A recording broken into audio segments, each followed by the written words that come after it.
Hey geeks, I'm Trey Guillotine and you're watching Geekly Trends, where I give a few thoughts about some of the geeky trends that have gone on in the past week. If you like this video, make sure to give it a thumbs up and share it around so others can join the conversation. HBO is trying to prevent leaks, South Park, The Fractured But Whole are taking a bold move, and Star Wars Episode 9 has a new director. On this week's Geekly Trends.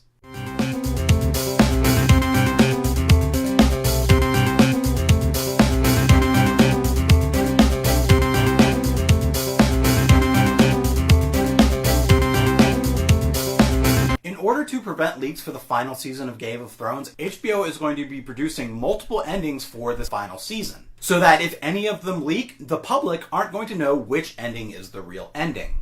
I'm sorry, did you not catch my eye roll there? Let me do it again.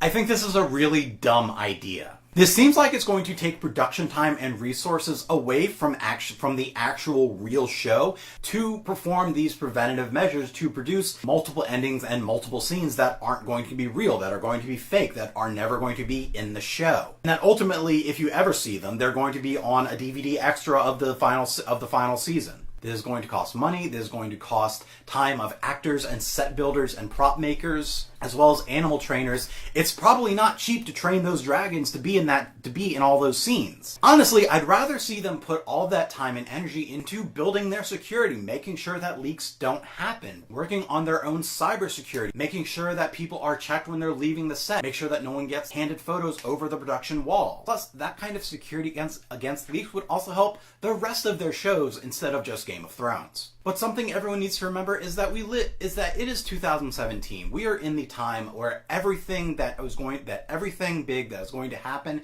is going to be leaked onto the internet well before it actually happens. That's just the way things are now. It sometimes sucks, but that's just how things work now. A movie or TV show films a scene, it leaks online, someone like me makes a video talking about it. And at that point, if it's leaked, just let it happen. Because at some point, we're going to see the TV show. I know that if I don't want to be spoiled, I just avoid information about those shows. I do it all the time. And so can other people. Other people want those spoilers. They want to know what's going to be happening ahead of the show. Just let it happen, because it's not the showrunner's job to avoid leaks. It's their job to produce a good story. So even if something leaks, whatever leaks, it's still a good experience when you watch it. When you see the finished product, it's still a good and strong and rewarding experience. But I did have another thought, that this whole filming multiple endings thing to avoid spoilers and leaks is actually an entire ruse in itself, and that what HBO is actually going to do is turn Game of Thrones, the final season, into a choose-your-own-adventure show, like a BioWare or a Telltale game. So depending on your own decisions as the viewer, that's the story you're going to get. So if you're watching an episode and you want Jon to kill Daenerys, you're going to tune in at 9 o'clock. If you want to see Daenerys kill Jon, you're going to tune in at 10 o'clock. South Park's new game, The Fractured But Whole, is coming out in about a month. Already we're starting to see some gameplay and get some details on the game. One detail at the very beginning of the game is starting to stand out, and that's in the character customization. When you're creating your character, depending on how dark you make your skin in the character creator, that increases the difficulty in the game. Which, of course, is a social commentary and satire on the fact that people of color's lives are a little bit more difficult than, say, white people's lives. It's a bold move, but it's also kind of true. What do I know? I'm a white person. I personally don't know the things that they've gone through, but from what I've seen, it seems a little bit more difficult. They have to worry about things that I personally have never had to worry about.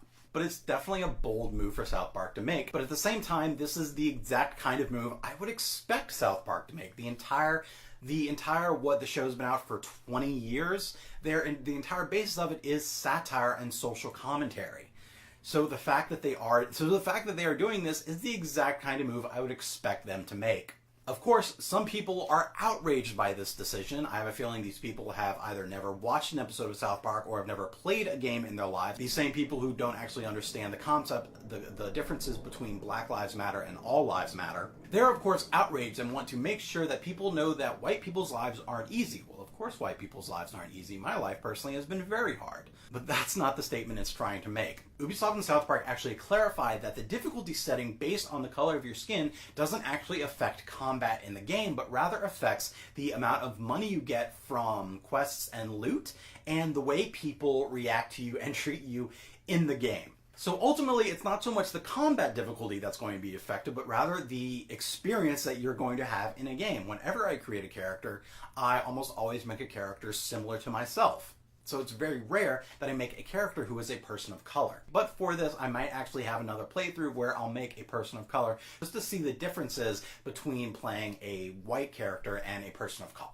The director of Star Wars Episode 9 has been replaced by J.J. Abrams, who of course directed Star Wars The Force Awakens and is kind of overseeing this entire new trilogy. Going through the list of J.J. Abrams shows and movies I've seen, I can't really think of one that I didn't enjoy. So I think this is a really good thing. I think J.J. Abrams did a fantastic job with The Force Awakens. He made, in my opinion, the best Star Wars movie since Return of the Jedi, and even the second best Star Wars movie. Yes, I think The Force Awakens is a better movie than A New Hope and Return of the Jedi. I said it, I know people are going to disagree with me, but that's what I think. The Force Awakens hit so many right notes for me for a Star Wars movie. It was such a strong film. It was almost better than Empire Strikes Back, but not quite. Empire Strikes Back is still, in my opinion, the best Star Wars movie. Given what J.J. Abrams did for The Force Awakens, I'm excited to see what he'll be doing for Episode 9. Of course, because people do have to complain, some people are very unhappy with this decision and feel that J.J. Abrams shouldn't direct Episode 9 as they dislike what he did with Star Wars The Force Awakens.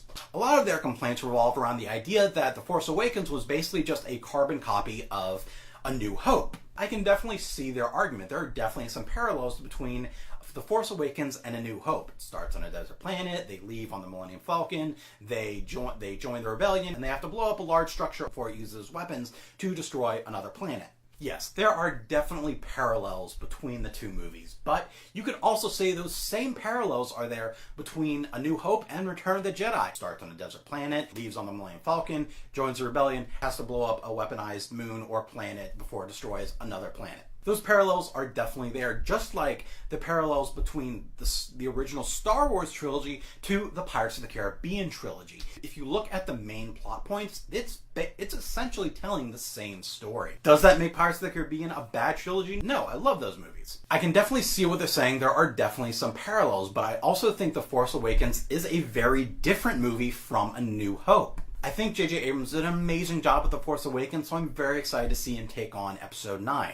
Plus, with him taking on Episode 9, this also follows the same trend where George Lucas directed Episode 4 and 6, and then had another director for Episode 4. So maybe Star Wars The Last Jedi might become the new Empire Strikes Back. When planning for your next Wizard World Comic-Con experience, make sure to use the discount code GuillotineGeek online to get 10% off your ticket purchase, and use those savings to buy some merch or meet a celebrity.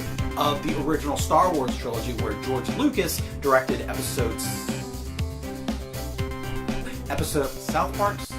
South Park's new game, The Fractured But Whole,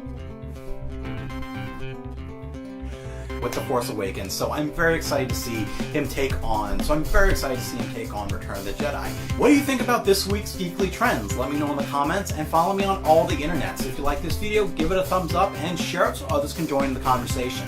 Check out my written content at guillotinegeek.blogspot.com. Support my future content by becoming a patron on my Patreon, and subscribe to my channel to geek out some more. Thanks for watching and have fun. So Captain America, Thor, Hulk.